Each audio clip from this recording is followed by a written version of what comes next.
Bonjour les psychonautes, je m'appelle Aliro et avant de commencer ce podcast sur le trip report sous Salvia que j'ai expérimenté, j'aimerais vous informer que le texte a été adapté sous forme de podcast par ChatGPT, mais que mon trip report original est disponible en description.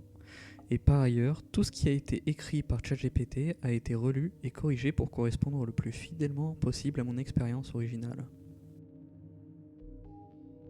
Aujourd'hui, je vous emmène avec moi pour un voyage hors du commun, une plongée dans l'inconnu à travers une expérience intense avec la Salvia divinorum.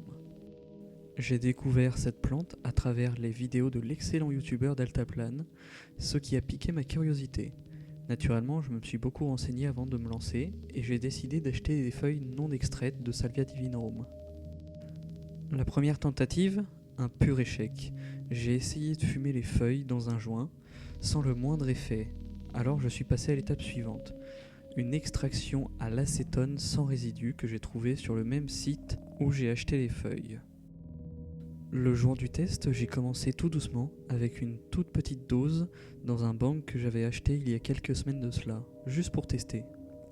Résultat immédiat, mes mains sont devenues hypersensibles. La moindre pression, comme celle d'une plume, me donnait l'étrange sensation d'être traversé par des milliers de petites aiguilles. C'était sans douleur, mais avec un malaise difficile à décrire. Une fois la dose idéale trouvée, j'ai décidé de passer à l'étape suivante. J'ai inhalé la fumée retenue dans mon bong et j'ai retenu ma respiration pendant une quinzaine de secondes. Et là, tout a basculé. En expirant, mon champ de vision s'est complètement rempli d'hallucinations abstraites incompréhensibles. Pendant environ les 3 minutes qu'ont duré mon trip, j'ai perdu tout le contrôle, plus aucune conscience de mon corps, plus aucune idée de ce que je faisais. J'avais l'impression de tomber en arrière, de sortir littéralement de moi-même. Mon corps restait droit, mais mon esprit, lui, chutait. À partir de ce moment, il est impossible de décrire fidèlement ce que j'ai vu ou vécu sans l'avoir vécu vous-même. Ce n'était pas un bad trip, mais c'était plutôt une expérience de mort de l'ego. Mon âme n'existait plus, ma conscience était morte, j'étais devenu un concept, un courant d'air. Les dernières images que j'ai vues de la réalité avant de quitter le monde de la vie de tous les jours tournaient en boucle encore et encore jusqu'à ce que je me retrouve projeté dans un décor digne de la Havane dans Assassin's Creed Black Flag. Si je dis ça, c'est pas anodin, car devant moi se dressaient des arches saturées de couleurs. Derrière moi, des voix en espagnol. Je ne les avais jamais vues de ma vie, mais je les connaissais. Du moins, j'en avais la sensation. J'étais toujours en train de tomber, encore plus loin, au moment même où j'ai expiré la fumée au début de mon trip. À force que ma chute se prolongeait, j'ai commencé à traverser le sol, littéralement. Ensuite, j'ai atterri dans un désert multicolore, un peu comme celui de Breaking Bad. Des bâtiments apparaissaient tout autour de moi, jusqu'à ce que la réalité refasse surface.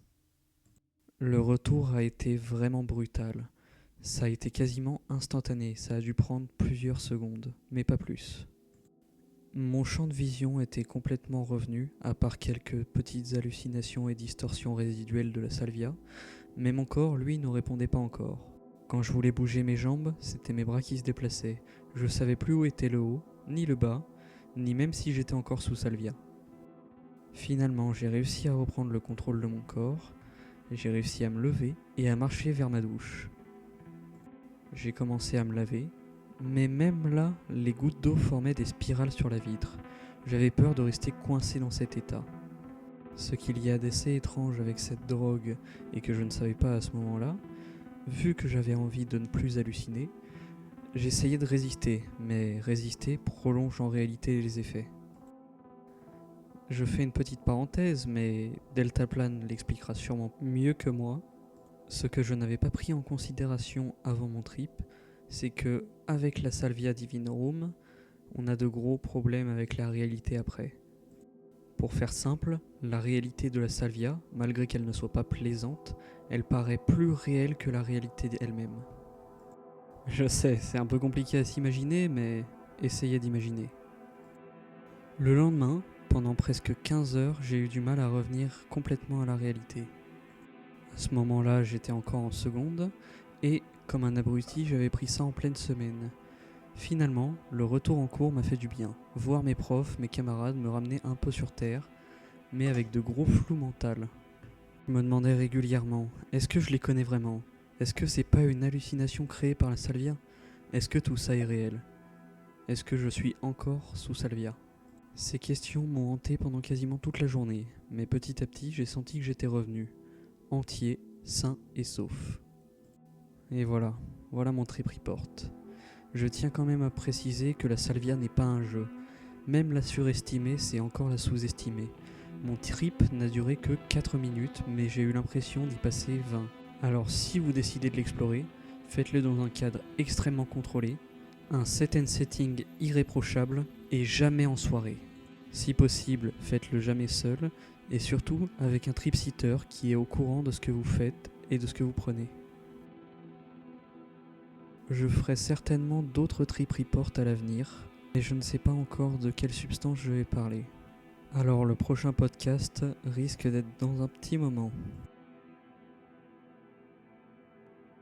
J'espère que celui-ci vous aura plu.